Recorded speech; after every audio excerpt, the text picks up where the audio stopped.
Hey fantasy fans, welcome back. It's Dan here with TreeBeard Book Reviews, and today I'm going to be reviewing The HOGFATHER, the 20th book in the Discworld universe. Let's get into it.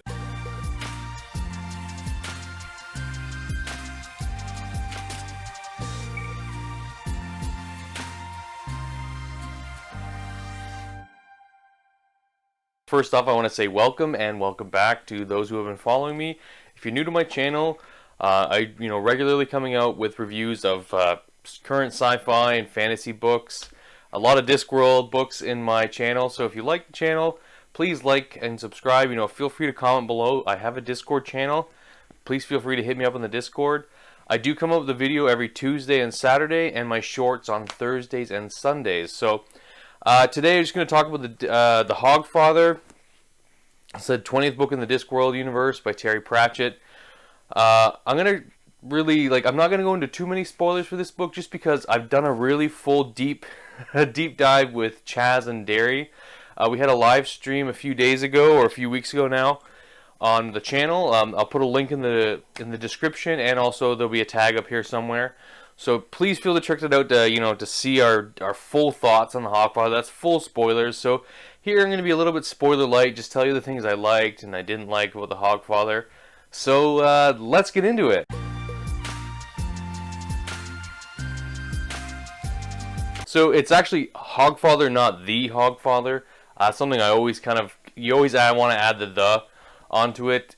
This is a really fascinating book. This is the 4th book in the Death series, so that comprising right now of Mort, Reaper Man, Soul Music, and now the HOGFATHER. So you can see all my reviews on this channel for Mort, Reaper Man, and Soul Music, following along with the Death series. So I'm just really going to give a little brief synopsis. What's going on in this book?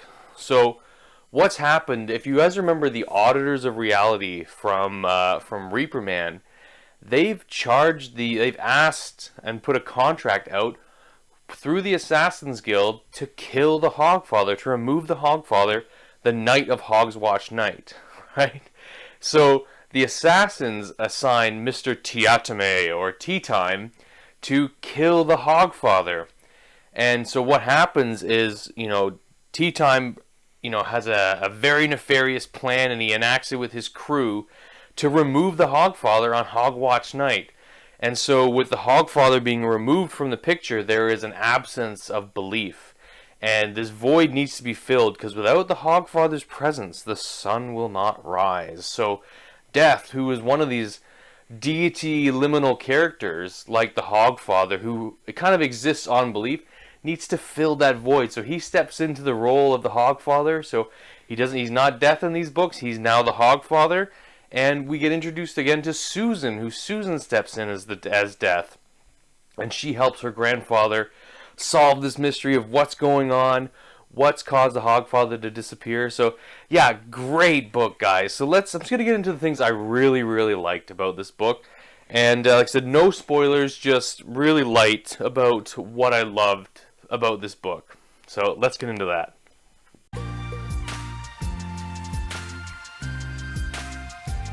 Alright, the HOGFATHER is probably one of the strongest Discworld books I have read to date.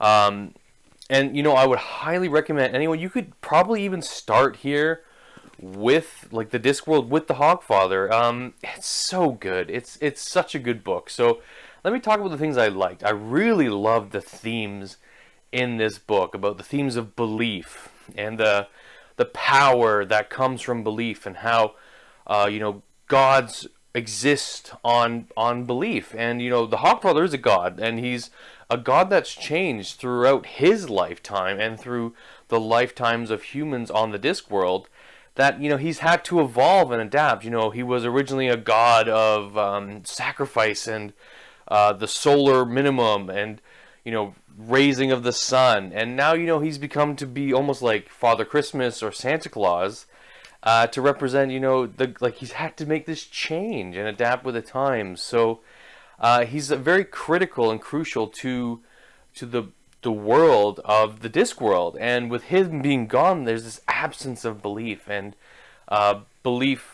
things that are believed in have liminal belief, or in a sense that have potentia to be believed, pop into existence. So I just loved how Terry worked with belief in this book. It was so masterfully done.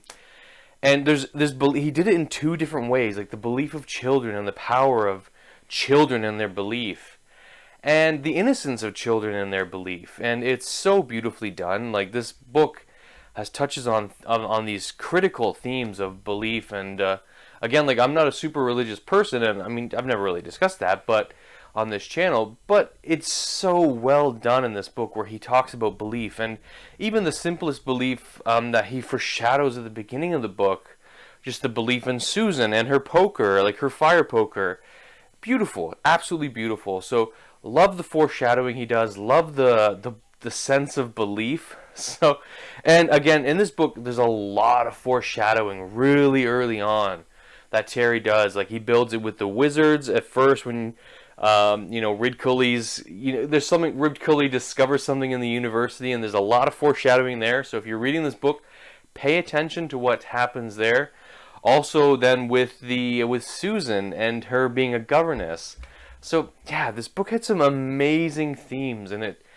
Like, again, I don't want to get any spoilers in this section, because in this book I've done a full spoiler review talk with Chaz and Derry about the Hogfather. So again, check that out if you want full spoilers. But this book is so unreal. And one of the big things I really liked about this book is the antagonist, Mr. Tiatime, or Tea Time. It's very rare, like, because usually a lot of the Discworld books, the villains are just as silly as the antagonists, and you don't take them as seriously. And Tiatame was scary. He was creepy. He was working with a crew of guys who were like the lowest of the low. Like, the assassins don't want them, the Thieves Guild don't want them. Like, they will do anything, right? And they were scared of him. And he was just a super competent villain. Anytime you can get me to relate to a villain, not relate, but get in the head of a villain, love it. And this, like I said, there were so many plot lines in this book with Death, the wizards, and Susan, and Tiatame, and they were all great. They were all so strong. There's no bad plot in this book. So loved it, just absolutely loved it. So loved Tiatame. And one of the things I want to talk about too is Death in this book. This is probably the strongest Death book by far for me. And it's mainly because Death is the main character. And a lot of the other ones, like Mort and Reaper Man and Soul Music, so minor spoilers for those, like, Death isn't the main character. He's a side character, especially in Soul Music. He's barely in it, really. He's like a footnote in it, to be honest. So Death is a main character, and you see his relationship with Albert, and he has really strong beliefs about stuff, and some of the things he believes are right. And just really love Death in this book. You really see, like, Death was playing like 3D chess in this book. I'm not going to go into spoilers of what he was doing, but how thoughtful and far-thinking he was, and also how childlike he is in his innocence, and also he just believes everything that he hears too. So he just takes everything at face value. So really such a stunning book. So let's get into the things I didn't like about the Hogfather.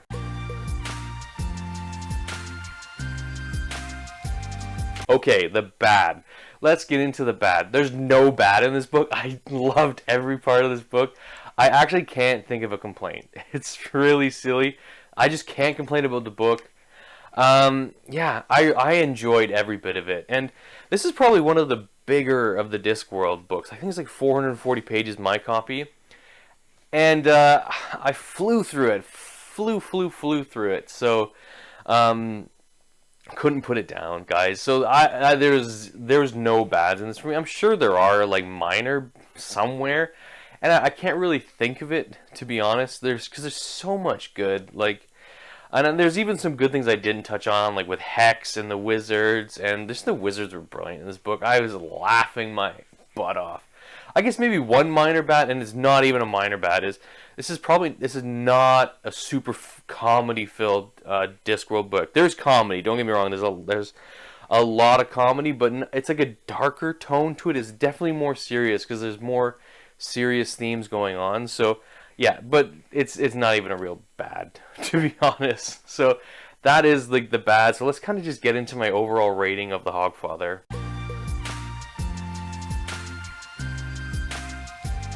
My rating now, you guys are probably not surprised. I always rate the Discworld really high, and if you've watched my discussion and spoiler discussion with Chaz and Derry, you know I love this book, and this is a 5. This is like right on the money 5.